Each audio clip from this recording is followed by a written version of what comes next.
Lumalabas at sinasabi dito sa news na pagkatapos ginawa ang krimen, dumiretso sa ospital itong si De La Cruz para gamutin ang sugatang kamay at magpa-confine. At yun na nga, may nakausap pa pala itong kaibigan sa line. At ang kaibigan niya na ito, pag pinakinggan mo, Japanese pala. Na kumuha siya ng picture at sinend pa doon sa kaibigan. Nasabi ng kaibigan niyang Hapon nung kausap siya. Para daw nagmamadali itong si De La Cruz na pumunta sa ospital at sakit na sakit sa sugatang kamay. Habang pinapakinggan ko ito, Hapon itong nagsasalita na ito at hindi Pilipino. Kaya nag-send ng picture sa line ng combo nila with picture at sinasabi ni De La Cruz na parang sakit na sakit sa sugat niya sa kamay.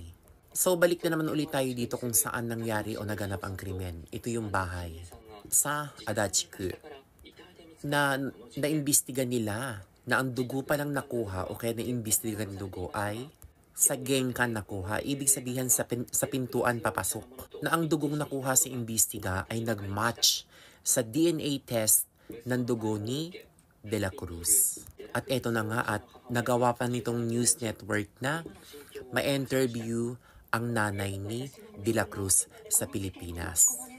Na ang sinabi dito ay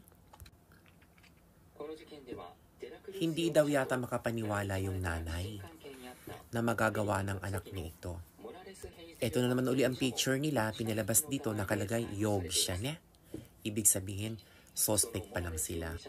At ito naman ang nanay ni Morales na hindi daw siya talaga makapaniwala again and again na magagawa ng anak niya. And of course, sinong nanay ba naman ang mag-iisip na magagawa ng anak niya ang isang karumal-dumal na krimen?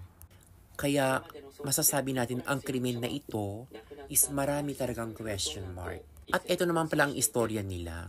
Ito palang si Morales ay hindi tanggap ng mga magulang ng ex-boyfriend niya. Dahil lang may anak pala si Morales sa una.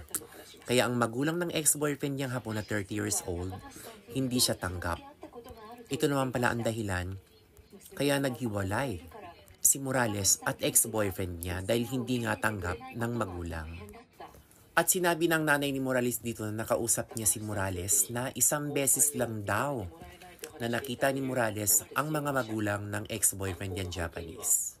At ito na nga tayo sa bagong pagkilos ng mga investigador. Dito na naman tututok ang mga investigador sa bahay ni Morales dahil naghahanap sila ng ebidensya sa imbestiga.